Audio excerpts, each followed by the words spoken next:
Hey, Magic fans, welcome back. This is your captain speaking here on Capnclydes MTG. Today we got something special for you. We have a uncommon from Thunder Junction spiking 500%. Big money for the sideboard card. And we've got a couple cards from the secret lair, the bonus cards to be shown. And that's kind of cool as well. So, I haven't got my cards yet, so don't blame me for these shitty photos. Don't forget, comment, like, subscribe, hit that notification bell. Comments down below will help feed that YouTube algorithm. Also, links in the description to ways to support the channel. I'll be gone the last half of this week for work, so eBay store won't be shipping until Monday of next week unless you order before Wednesday.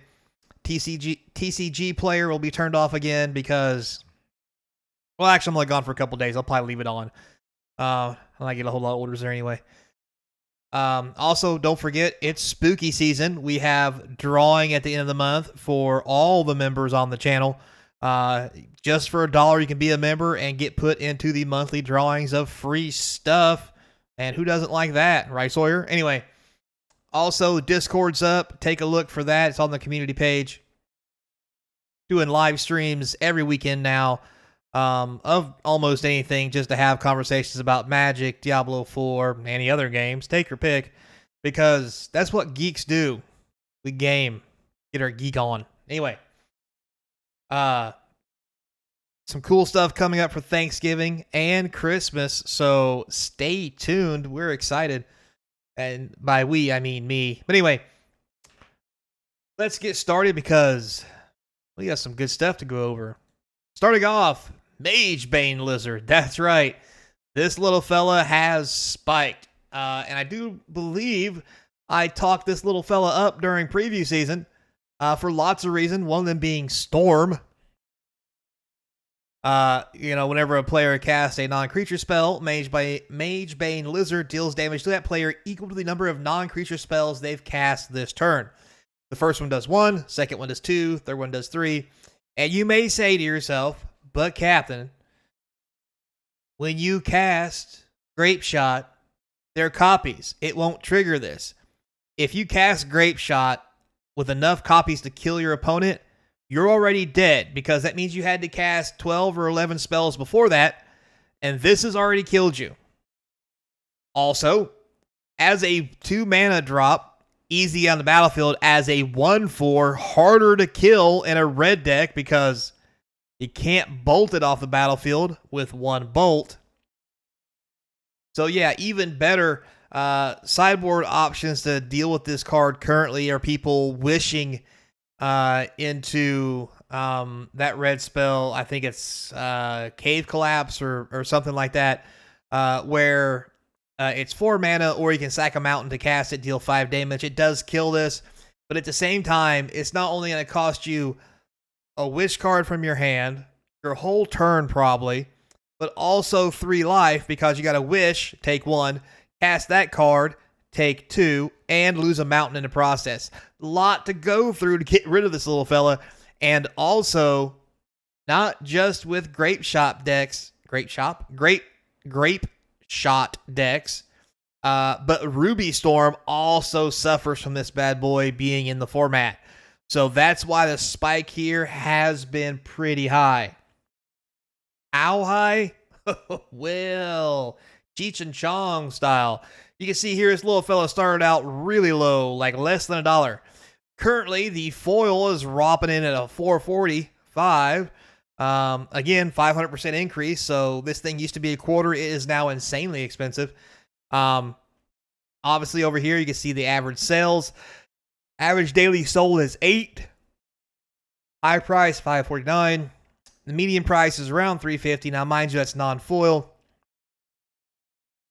So yeah, this card is popular. Matter of fact, I think I need to go dig those back out. I don't think I sold them all, but maybe I did. Dang it.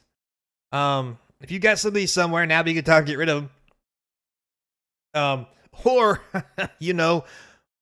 put them to work. Time to put them in your sideboard.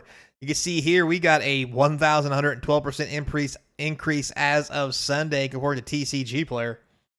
And if you look over here at the actual card listings, you'll notice something weird. We have a near mint foil for $430, $45. A regular near mint, non-foil, for $470. And then the price just obviously keeps going up, which we have another near mint here, a light plate here.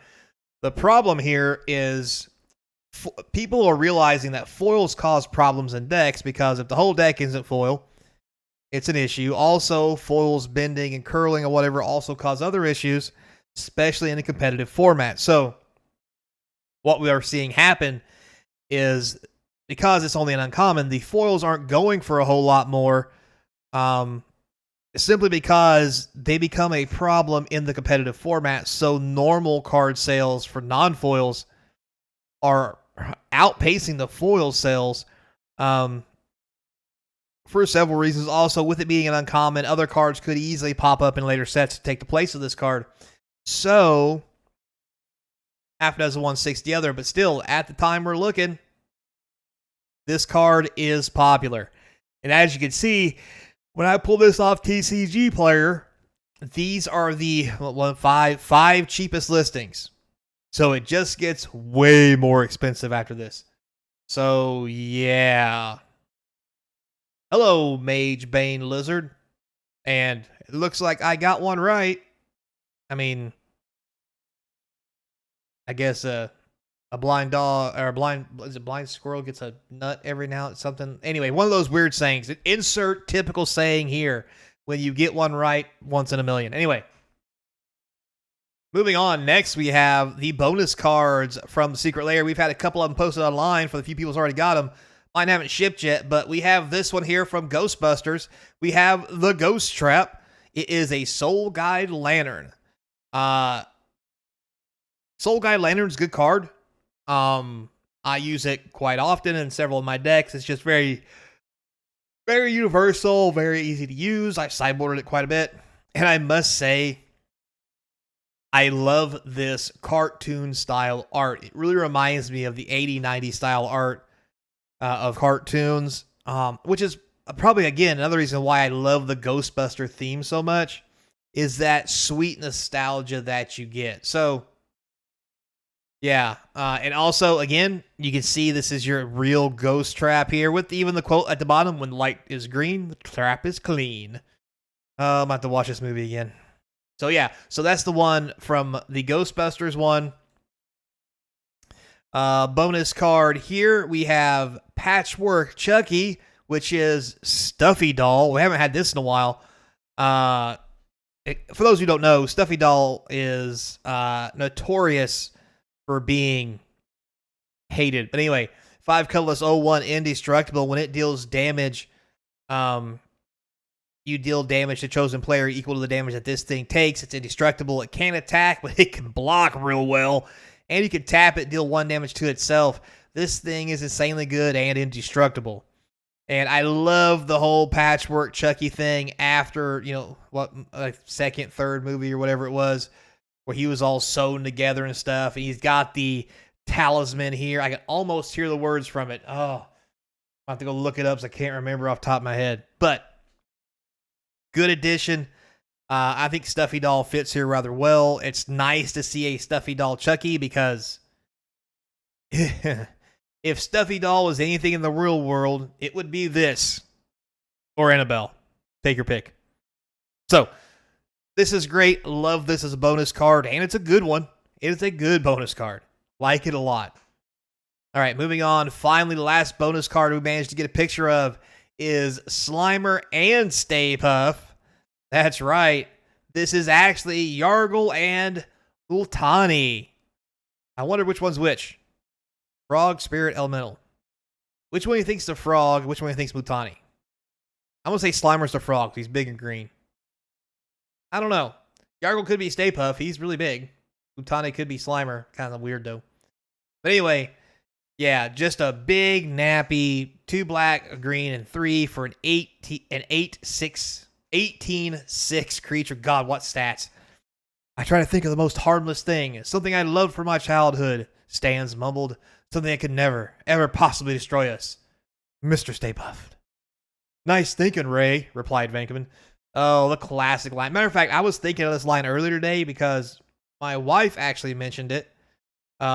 about wanting to know what the monster was from Stay Puft, or the monster was from Ghostbusters, and I had informed her, oh, that's the Stay Puft Marshmallow Man. So kind of weird that we got this today. I guess Stay Puft is everywhere. So stay puffy. Anyway, thanks a lot for watching, guys. I do appreciate it. Have fun out there. Be kind until next time. And as always, I hope to see you across from the game table. Later, player. Live streams on the weekends.